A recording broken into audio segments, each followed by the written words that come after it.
This is a Renegade Media Network podcast. I've got an all-new promo code for the Zippix Toothpicks site over at zippixtoothpicks.com. You guys know I love these. I was the first podcast to have these guys advertise for them because I actually reached out to them. I already used the product. I might as well see if they want to be a sponsor, and they agreed to. So that should tell you a lot about what good guys they are over at zippixtoothpicks.com. They are flavored nicotine toothpicks. Do you remember those cinnamon flavored toothpicks you would get when you were younger? This is like the adult version. They got nicotine in the toothpicks. They are quite good. And it's a cheap alternative to smoking, dipping, vaping. Guys, please quit vaping. It looks ridiculous. These toothpicks, however, do not, and you don't have to go outdoors or be awkward. You can stay in your office, you can stay in the bar, you can be in the plane. Any of these places, you can have the toothpick. No one cares you got a toothpick in, and you're getting that nicotine fix that you might crave. So, zippixtoothpicks.com, promo code COUNTERFLOW. Promo code COUNTERFLOW will get you 20% off of your order, and you will love these, I promise you. Go check them out.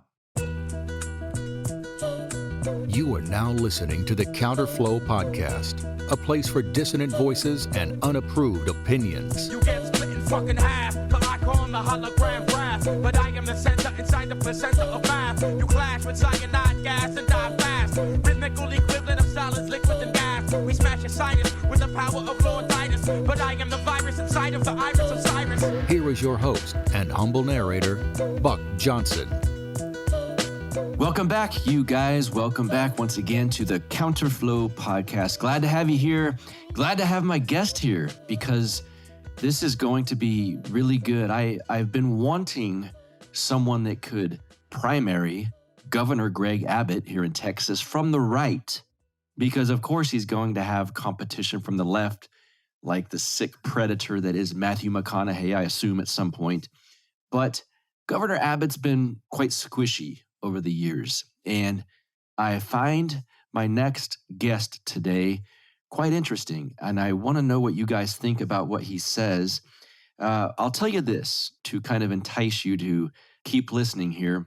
He's been a lifelong supporter of Ron Paul, the great Ron Paul. And that's kind of how this came about. I had seen some billboards of Don Huffines, my guest today. And then I see a picture on Twitter of him and his family with the Pauls, Ron Paul and his family. And I thought, okay, let me research this guy. And lo and behold, he's here on the show today. I want you to think about what he says with an open mind. And, you know, this is even for you guys that don't live in Texas, because just think about this guy as a politician, what you think of what he's saying with an open mind, because he might say some things that don't fit safely into our little bubble that we have sometimes. And sometimes those things are hard to digest. We put this wall up and it's like, nope, don't like it. But think about what he says with an open mind. And if you do live in Texas, think, if this guy were governor, would I be better off than I am now, or worse off, or the same? Kind of put some of those thoughts into your head, especially if you live here. And we get into his history. He's been an elected official up near the Dallas area. He's a businessman. He's got a lot going on here. And I want to waste your time no longer. I would say maybe the next governor of Texas is joining me, but let's just scratch that maybe out and say the next governor of Texas is joining me, Mr. Don Huffines. How are you, sir? I am fantastic. Tremendous, Buck. Doing great. Awesome. Well, I'm here in Lockhart, Texas, and so I'm glad to get you on here to talk to. I've got a large listenership in the state of Texas. Where's your headquarters at? Where are you in this great state? I'm in Dallas. I'm a fifth-generation Texan. I was born in Dallas and grew up in the Metroplex. Our campaign headquarters is right by DFW Airport in Dallas. Okay. I mentioned this to you before we started recording here, but I go up and down the tollway right outside of Lockhart all the time, and I started seeing these big billboards with your name and face on them and some policy stances, and it started to pique my interest. And then I saw pictures of you visiting who I would consider the greatest congressman in the history of our country, the great Ron Paul. So I'm happy to get you here and delve into your policy ideas and whatnot. Can you give a quick background to my listeners of your political background, your family background, if you'd like? And then we'll jump into a segment where you kind of give maybe the reasons why they might want to be interested in your candidacy.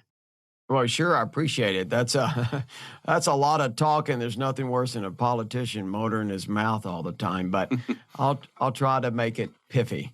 Like I said, I was born in Dallas, fifth generation Texan. I have 5 children, 4 boys and a girl. My perfect wife of 34 years. We homeschooled them and their schooling career, and so they could grow up in a good, virtuous Christian environment. And I've been acting on that's went to University of Texas, graduated there in 1981, finance degree. I'm in real estate. I'm a business guy. I've been doing real estate ever since. It's been very good to me. I love it. It's a great space to be in, to work in. On the political front, I've always been interested in politics, and I say this with meaning. When I was even as a teenager, I had this something burning in me that was like, well, I call it the flame of liberty, and it's really hard to put that thing out. Sometimes it burns hard and bright, and sometimes not as bright, but it never goes out. And so when I was a teenager, I read some of Murray Rothbard's books and others, and got interested and focused on it. I helped Reagan, and when I was 17 years old against Gerald Ford, and just helped out on campaigns, hosted a lot of fundraisers over the years, and been a delegate to many state conventions, 10 or so, or 12, and was a delegate to 3 national conventions. But I never ran for office till 14, and I was tired of yelling at the TV. And there was a trophy on the wall. I'm a big hunter that I never had and always wanted. And that's a trophy rhino.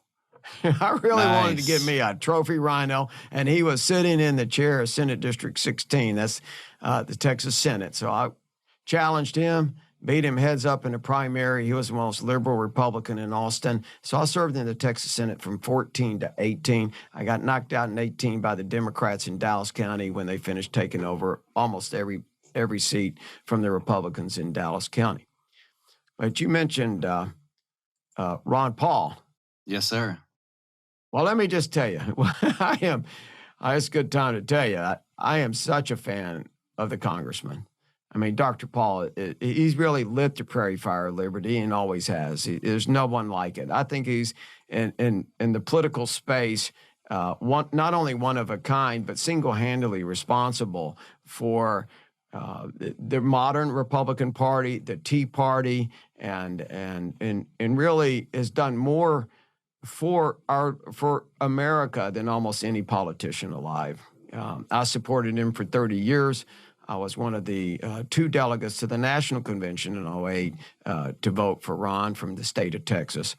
And there was a lot of us in the 12. I was also a Ron Paul delegate in 12, a National Convention, but there was a whole lot more of us then. And yes. So it's been a great relationship I've had with the Pauls. And as you probably have heard, we announced Senator Rand Paul's endorsement of my campaign last week. And he understands the significance of this race to the nation and to Texas. Excellent. I think you just really perked up a lot of the ears of my listeners here. If someone's saying, okay, well, this guy sounds interesting, Don Huffines, okay, what's your elevator pitch? And we'll get into the weeds. What's your elevator pitch to someone who says, what are you basically about as far as politics and policy goes?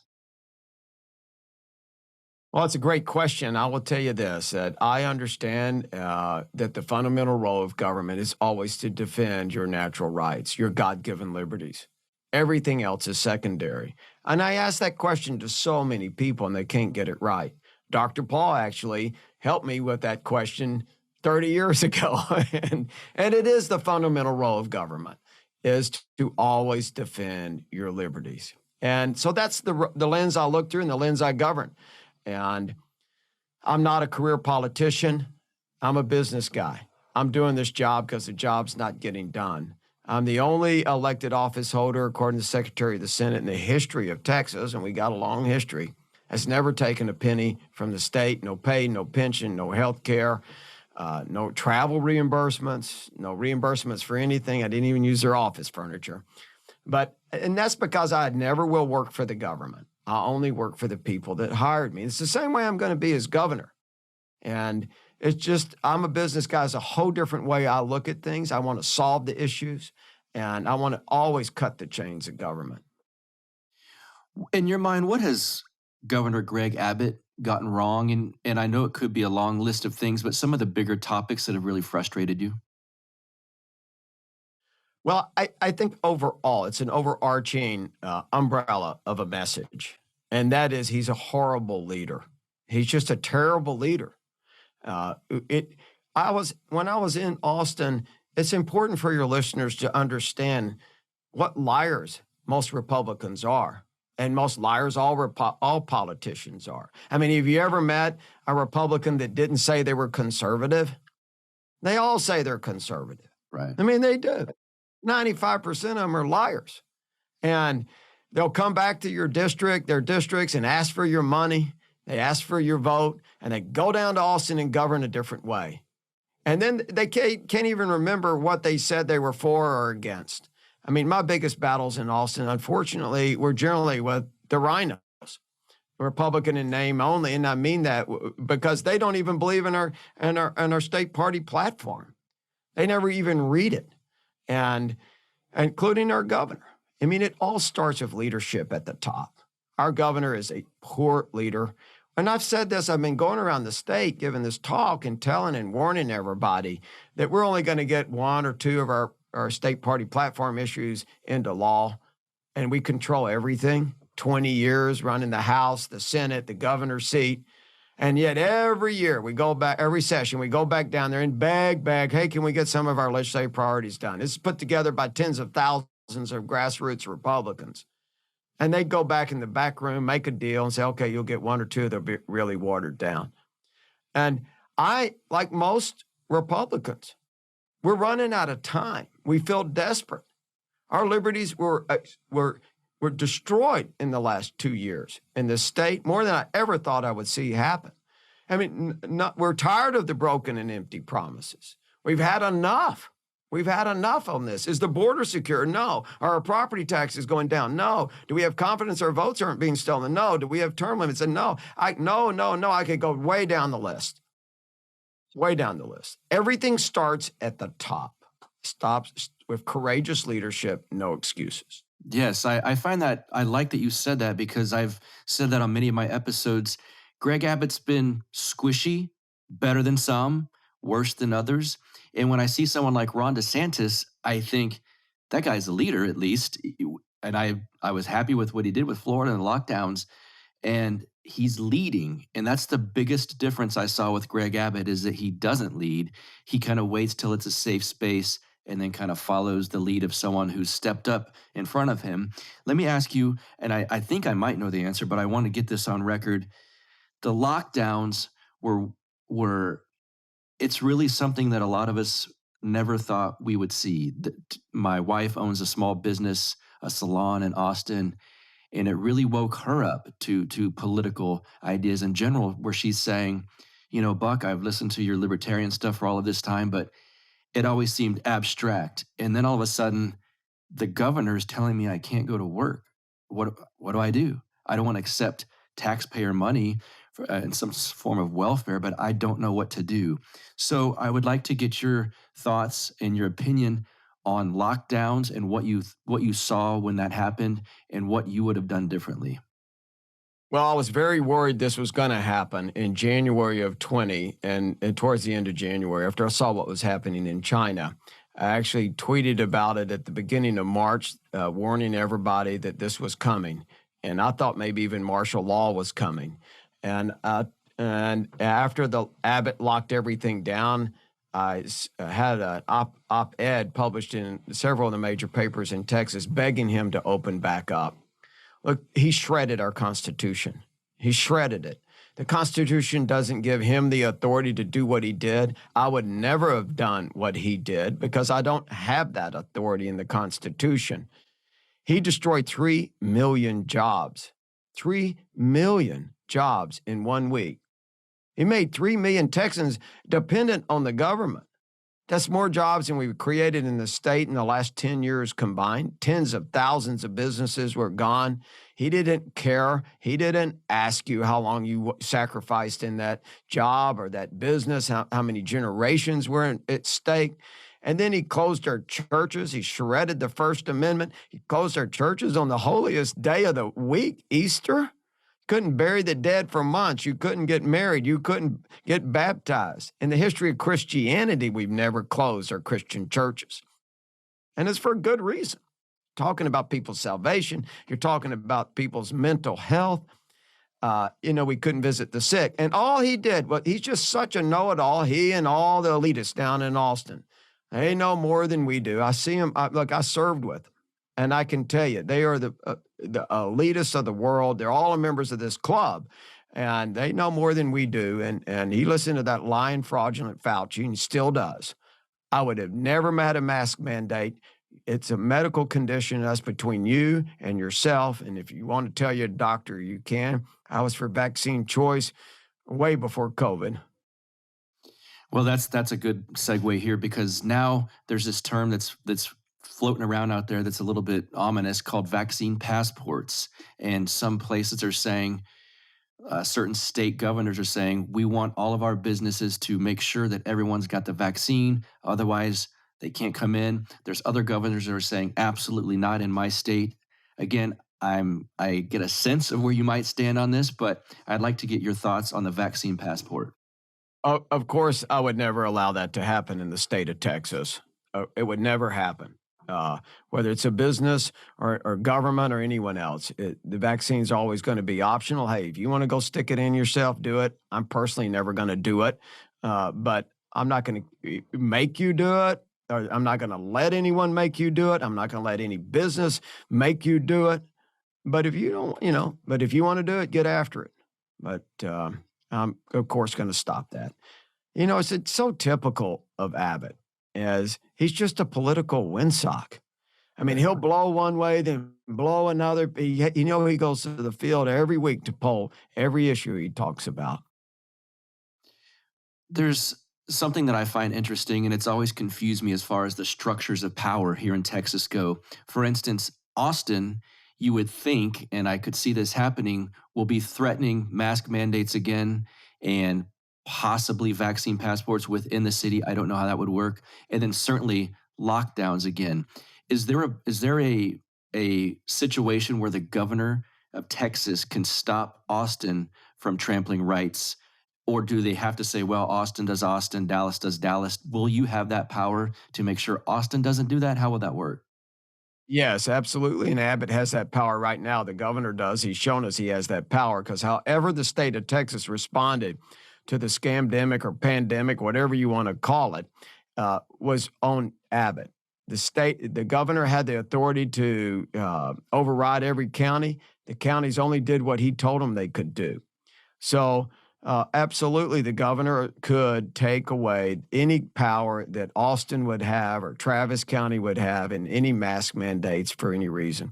And, I thought this is really interesting.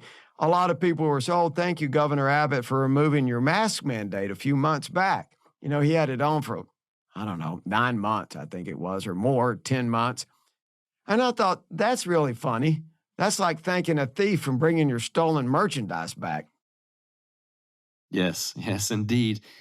You have a very unique stance on property taxes. And I remember doing some things for the Deborah Medina campaign back in, I can't even remember what year that was, but I believe she had a similar stance that was very favorable, in my opinion. Talk about your thoughts on property taxes and under your governorship, how that would work. I appreciate that question. By the way, Deborah has endorsed my campaign right when we first announced on May the 12th. Very nice. Medina has endorsed it. This is a very doable policy. It really is. And most people don't find it believable, but it is. I've been working on it for months. It's just a math problem, and property taxes are a terrible tax. Texans are tired of renting their homes for the government, and the rent just goes up and up. The tax goes up and up every year. We really don't have any say in it. All we know is we're getting taxed out of our homes. And really, if you look around, every piece of property in the state of Texas is owned by the government. I know people, that's not really true. No, but it really is. They've got a first lien on everything. Land, farm, ranches, lots, your houses, everything. And you just rent it from them. If you don't pay it, I tell you, you'll find out. They're going to come get it. So I've got a great plan. I got a great plan, been working on it. Like I said, 8 years right now, we think we can phase it out. It'll take 8 to 10 years. With the new budget numbers, I think we can do it in 8, which is really exciting, very exciting. And how we're going to do that is really caps the growth in state spending. You got to quit spending all the money you bring in. And so I'm going to cap that, say at 2%.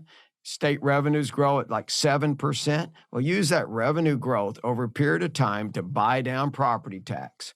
And then we're also going to shift some of the tax over to sales tax, the consumption tax. And the good news is everyone's going to get a chance to vote on it. It'll be a constitutional amendment because when I cut the head off that snake, I want it to stay dead. Interesting. Okay, because that is an area where even some people on the right are going to hear it and go, oh my gosh. I mean, it sounds good for certain because even in Lockhart, property taxes are going through the roof, quite honestly. But Governor Huffines, how do we pay for education? How do we pay for local entities? Isn't that through property tax? Are you sure this is going to work? That's going to be the pushback, I assume. Absolutely. It is. That's why people don't find it believable. I will tell you, there's one thing we have to make this work. We have to have a governor that's going to champion it, a governor that's going to push it. We're not going to get to the 1-inch line if we don't have leadership, a courageous leadership by a governor. Look, we're going to keep all the political subdivisions fully funded. All the revenue now will come from the state's revenue bucket, which there's a lot of revenue buckets. We have oil and gas tax, we have the franchise tax, we got a lot of different ways to fund the schools and the local political subdivisions. I'm not proposing changing the funding formulas for the school districts. That's all set by the legislature. And the legislature is going to come up with this plan, and I'll keep tasking them to do that, even if they have to go to a lot of special sessions. But we're going to come up with a plan, and like I said, everyone's going to get to vote on it. There's a lot of ways to get there. There really is. There's a lot of different paths to get there and how it's all structured. It'll be up to the legislature, but I'm telling you, it's very doable. And I'll tell you this, Buck. Mm-hmm.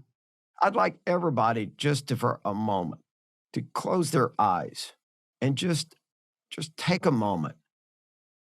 Imagine what they could do with that money. The property tax funds they have every year, they spend. Go on vacation.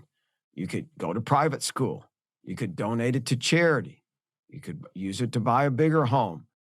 There's so many options that Texans now will have when they own their own property. They really experience economic liberty, which is private property rights is fundamental to who we are as Texans and Americans.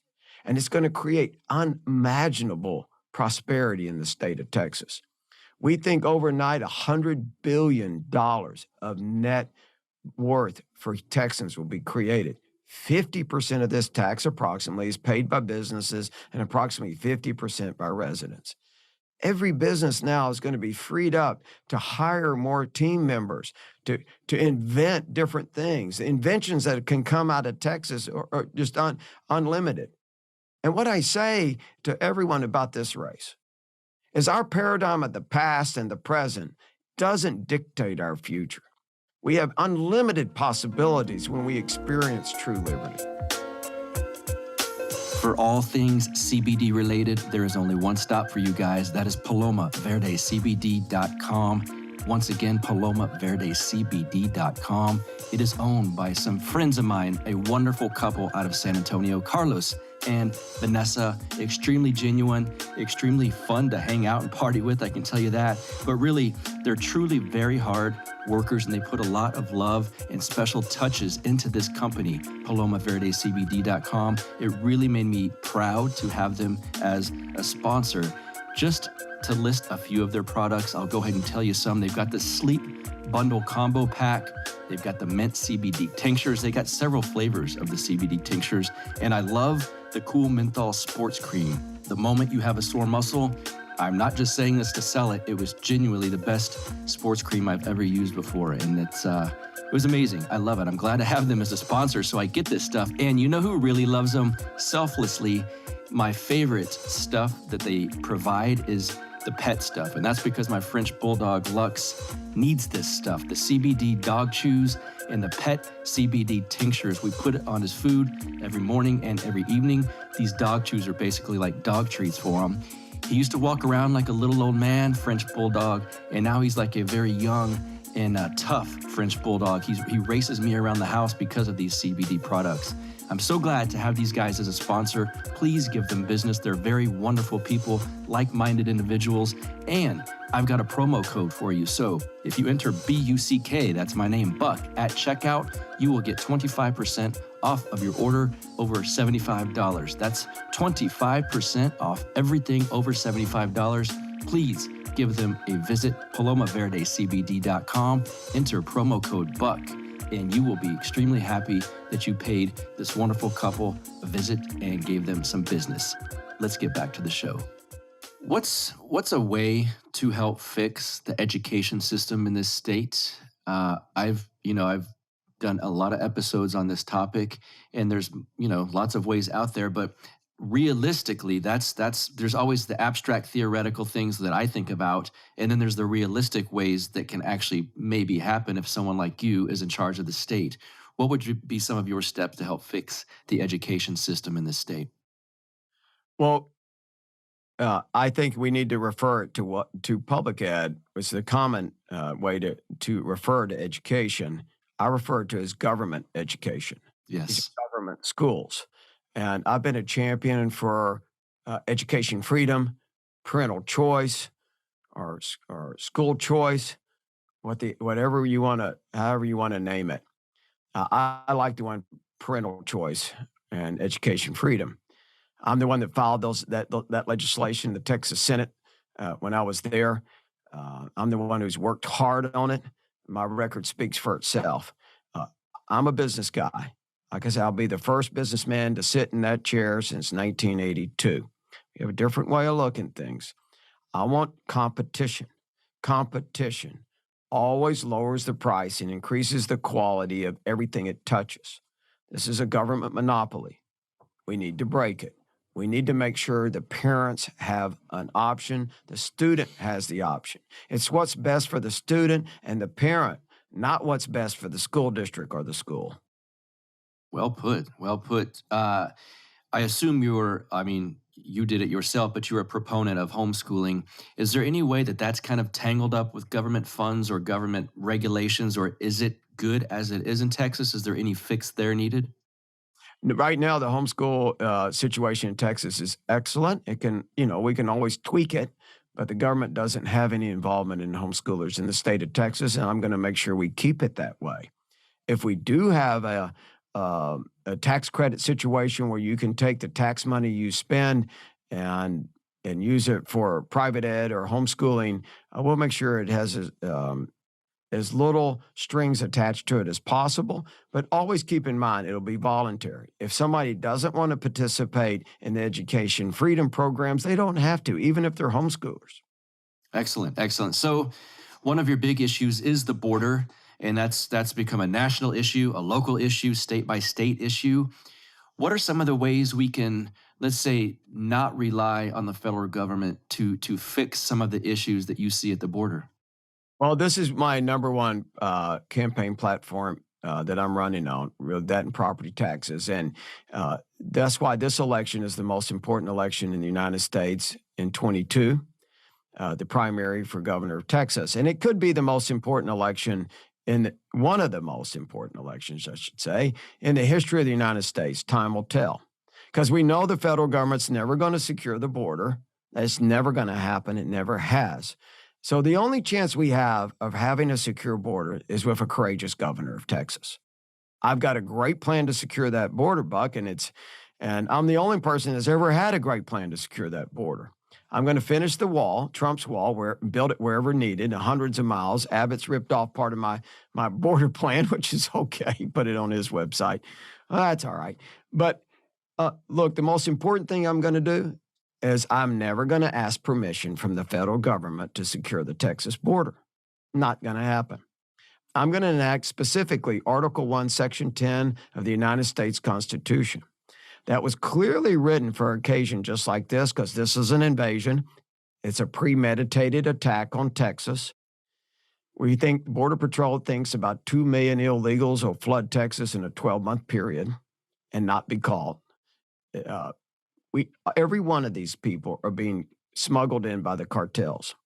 These are the most dangerous criminal organizations on earth. They are so violent. I can't even discuss how violent the things I've seen.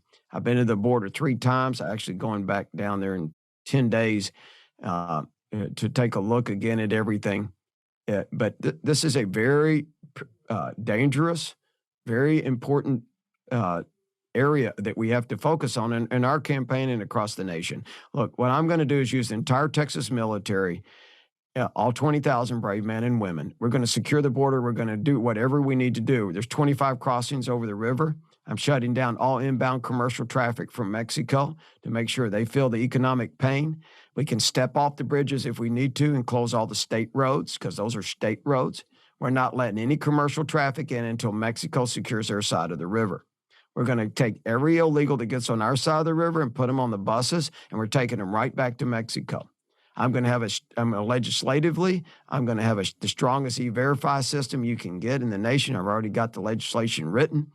If you employ one person, you're going to have to practice E-Verify. We're going to stop the magnets that get them here, including in-state tuition and everything else.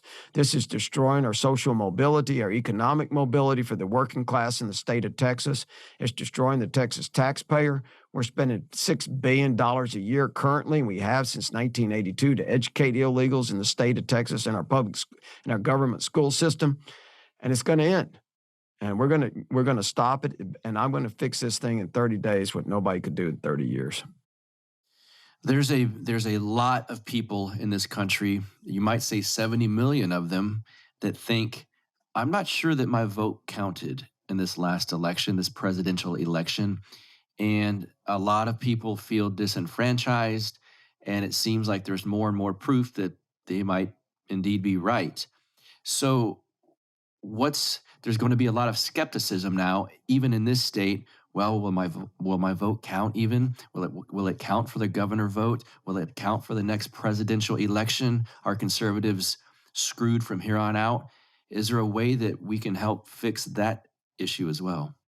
Well, absolutely. This is a huge concern of mine, of course, and it's a huge concern of all the Republican Party, as it should be. We know people cheat in elections. There's no question about that. People have cheated in elections since there ever been an election. Cavemen probably cheated. But the key here is enforcement. We're going to get new laws. The Governor Abbott's trying to get some more stuff done. I will rewind a little bit on Abbott on this issue. He was Attorney General for 12 years. He's been governor almost for 8. These are the 2 positions in Texas that are directly responsible for election integrity. He never did anything about it.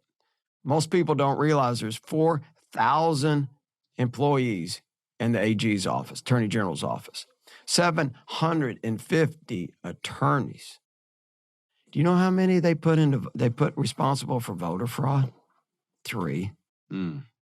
3. And they're not interested in making sure we have confidence in our elections. They're not. And we know we're being cheated. And look, I've got a great comprehensive plan. I'm going to insert law enforcement in between the 2 parties, because I'm a firm believer that rhino Republicans have cheated as Democrats cheat. And in these metropolitan counties, you're never going to get a Democrat convicted for cheating a Republican. The district attorneys are Democrats, the juries are Democrats, the judges are all Democrats, and they're all elected. So I'm proposing to move venue out of Austin, out of Travis County, and move venue out of wherever these actions take place. We're going to have a new court system, a new prosecution system, a new judge system. I'm going to have 500 law enforcement officers specifically trained for voter fraud and election fraud. And they'll be assigned, some will be assigned specifically to each county. They'll be in the central counting booths. They'll be following the ballots. They'll do whatever they need to do to make sure we have confidence in our elections. And, you know, like you said, the Democrats complain this is voter suppression. I think voter suppression is when what you just said, when millions of Texans feel like, what's the point of voting if we're going to get cheated? Yes. There was some noise around your last election loss, and when you said the Democrats beat you, was there some kind of issue there with voter fraud? Did you feel that was a thing? Well, I think there's always cheating in elections. Was it enough to turn the election? I don't know. Of course, we'll never know. What really concerns me is election fraud, software manipulation. I think that's, we need all paper ballots. I'm all for that. But in Dallas County in 2018, all the early voting was electronic. There was no paper at all. So that's very concerning because, of course, if you can program the software to count the votes, it didn't take a whole lot to program it to change the votes. Right. There's an issue that a good portion of my listeners are familiar with, but I don't know how big it's getting in Texas. And it's a referendum that people are calling Texit. And I did start realizing it's kind of growing when I got an email from them, and I RSVP'd to an event maybe hours after I got the email at the New Braunfels Conservative Club, I believe, and it was sold out. I couldn't get in.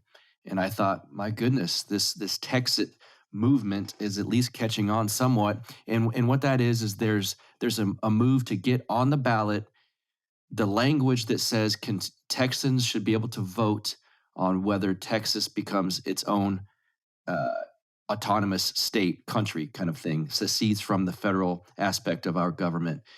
Are you familiar with that? What's your position on that? And what are your thoughts? Well, I'm somewhat familiar with it.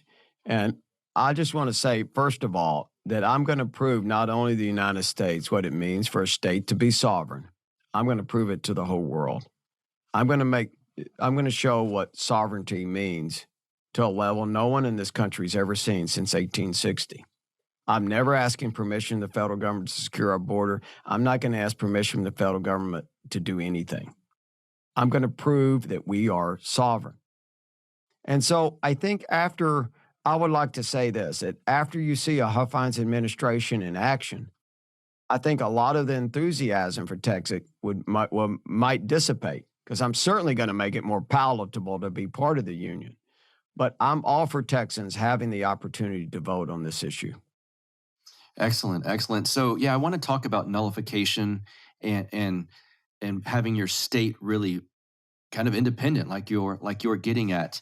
I've often found that maybe people on the right shouldn't argue against if San Francisco wants to be a sanctuary city for illegals or whatever. Kind of at least respect, like, hey, that's their thing. Well, then in Texas, we're going to be sanctuary state for gun rights or sanctuary state for this or that. Can you talk about your thoughts on the 10th Amendment and nullification? Well, yes, it's similar to what I just said. I mean, the Constitution is clear that whatever's there needs to be pushed back to the states or to the people. And that's what I'm going to really see if we can't get some great cases to make sure that's the case. And I'm also not real concerned about litigation with the federal government. I'm just not. I'm more concerned about what's best for Texas and Texans and putting Texans first, finally and foremost. That's what's most important for me. All right. Well, you've won a lot of my audience over with the Ron Paul delegate stuff. I know that. And the property tax, certainly, and a lot of the things you've said. Here's one from maybe they would say out of left field. What are your thoughts on prohibition of marijuana? Well, here's the thing to think about on that issue that I think about a lot. After seeing the corruption in Austin, that if we legalize marijuana, we're opening up the food troughs for the lobbyists down there and the corruption that's going to go with it, to buy the license, who's going to get it. And, Who's going now? You got a whole nother level of government bureaucracy and regulating it, taxing it. And we got to really think hard about this issue. Is that really what we need? Is another level of government running everything, taking care of it, regulating it? The main thing that government, I learned, does is try to fix the things they already started and created. The best solution for government is just not to get involved. For medical marijuana, that's different. For me, I think if you're suffering or you're in pain or sick, of course you should have the right to use whatever you need to use to make yourself better. So is there a step in between where you could say, okay, we're not putting people in prison for it, but we're not opening up and making it so lobbyists can lobby these giant corporations to get their taxes and all of this stuff to where it's just hands off kind of thing? Would that work? It's possible. I'd have to really look at the details on that. But I definitely think that we should decriminalize it and Yes. so that people's lives aren't ruined. Yeah, well put. I think that's kind of what I was asking. And something just to address something that's gone on just in the way the Republican Party has felt, let's say about maybe up until Trump for a large part is, and I want to get your thoughts on this. A lot of people, I think Republican voters are tired of feeling like every battle the left brings to the table, they end up winning, whether it's maybe immediately or just incrementally down the road. And it's been said that conservatism is just progressivism driving the speed limit.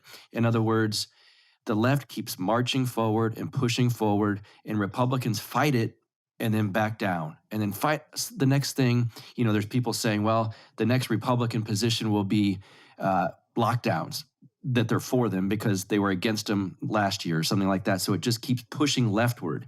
And that seems to be the way things have gone. Again, Trump, at least rhetorically, started to fight back against that. And you saw how pissed off the left got, basically. What are your thoughts on that sentiment that a lot of Republican voters feel? Well, I feel the same way. And they're right. That's exactly what happens. I often say this in my speeches, and I have for a long time, that we're all on a slope. And we're sliding down this slippery slope, and at the bottom of it is socialism, communism, tyranny, and the pits of hell. Because socialism always leads to communism and tyranny. Horrors that are unimaginable. The Democrats want to get there tomorrow. The Republicans, they're just going to get there next week. But we're all going to the same spot. And we got to stop it. And that's why I'm running for governor, and that's why I'm going to win. I'm going to push back and root those socialists out wherever I can. I'm going to be their worst nightmare. And look, I totally agree with what you're saying. We're all tired of it. We're tired of just trying to go and get along. The reason is we don't have any leadership, no courageous leaders. And look, DeSantis is great. I love DeSantis. I don't know him personally, but he's good. And Trump was good. And I supported the president, Trump, a lot. I was one of his big supporters. But right now, we don't have any real courageous leadership. And I'm going to, in my administration, I'm going to make sure that Texas gets its swagger back. I'm going to make sure that we're the tip of the spear for the rest of the nation. So what happens here, we can buck up all the other governors. I'm telling you, I am the socialist and the leftist worst nightmare. All right. Well, that's a very good way to close out. But before we close out, I do have to ask, I'm curious, and I know my listeners are thinking, primarying someone like Greg Abbott is not always something that happens. What do my listeners in Texas need to know about how this primary situation plays out, the logistics behind it? What should they do? Excellent question. That's an excellent question. The primary currently is scheduled for March 1st, next spring. We do anticipate it being delayed substantially because of redistricting and the census and all. That's supposed to go down in October. So the primary will probably be held late April, maybe as late as May. If there's a runoff, that won't be until the summer. There's not that many voters in the primary. We expect 2 million voters or so in the Republican primary. If there's a runoff, the last time that happened, there was only about 750,000 that voted in the summer. 10 years ago when Ted Cruz won against Dewhurst. We've got a clear path to victory. My campaign is on fire. everywhere I go across the state of Texas, and I'm going everywhere, a lot of places, and it really is just phenomenal how thirsty Republicans are for real leadership and getting rid of the rhinos. And I just tell you this: we announced our financial haul of the money we've raised in June 30th. So it was from May 12th to June 30th, and we announced over $9.1 million in the bank. This is the first time Governor Abbott's ever had a primary opponent in 31 years as a career politician. He's never had a primary opponent in the Republican primary that was more than token opposition. This is a real campaign. We're on a path to victory. I'm not trying to send a message. I'm not trying to make a statement. I'm here to win and to save Texas. We save Texas, we have a chance of saving the United States of America and the free world. But it's going to take a courageous governor. So you can get involved, of course, by just going to donhuffines.com. That's my website. I'm on all the social media platforms. I'm going to need lots of volunteers, block walkers, and everything else that somebody can do. Of course, the best thing is to endorse and send a little money. It's the number of donors is just as valuable as the amount of money. We're going to raise a lot of money, and we're going to win this. Excellent. Excellent. Let me ask you this last question in closing. What's your favorite thing about Texas? That's a great question. I tell you, I like Texans' opinions about being free, about freedom, just being independent in our individuality. I mean, Texans understand that our liberties come from God and not the government. And they understand that the leftists are trying to replace God with government. I mean, we understand that the Constitution was written specifically by the founders of our country to protect our natural rights. And they knew the biggest threat to their rights was the very government they were creating.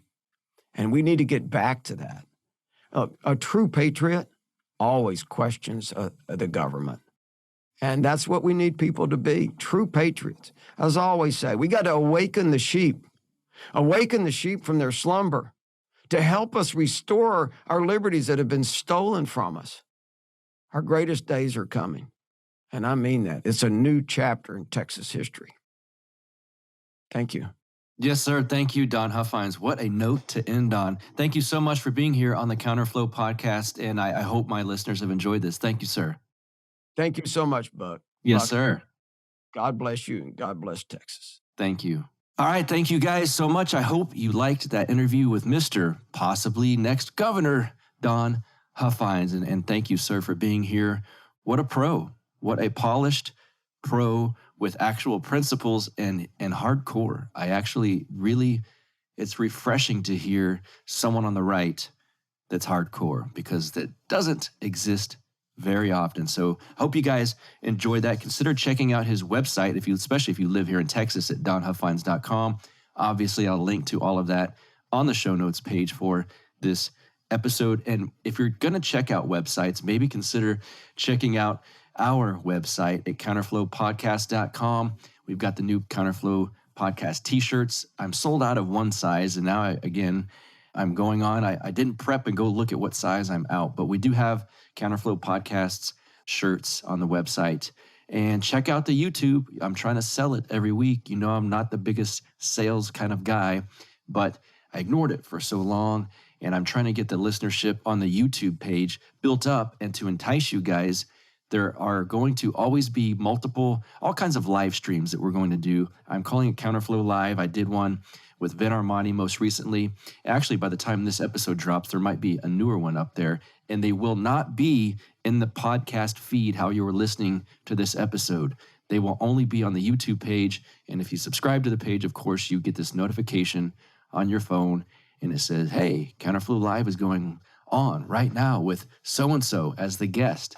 So go check it out, subscribe to the page, and thank you guys for the subscriptions and the reviews on iTunes. There was another nice one I just saw, and it's nice to see those. And it does help us get there in the algorithm of however iTunes works with their, hey, someone just stumbles upon your podcast. It does help in that manner too. Of course, we've got the Telegram group that I always talk about. I always talk about it because I'm in it every day, going back and forth with the wonderful people in the group. Lots of articles, lots of good discussion, and really cool people. I love you guys in the Counterflow Telegram group. Thank you guys so much for being in there. And until next week, thanks for joining me once again. Have a good one. You get split in fucking half, but I call him the hologram brass. But I am the center inside the placenta of math. You clash with cyanide gas and die fast. Rhythmical equivalent of solids, liquid, and gas. We smash your sinus with the power of Lord Titus. But I am the virus inside of the iris of Cyrus. Like the sound of the Counterflow podcast? Our audio production is provided by Podsworth Media. Check them out at podsworth.com. This has been the Counterflow Podcast, a part of the Renegade Media Network.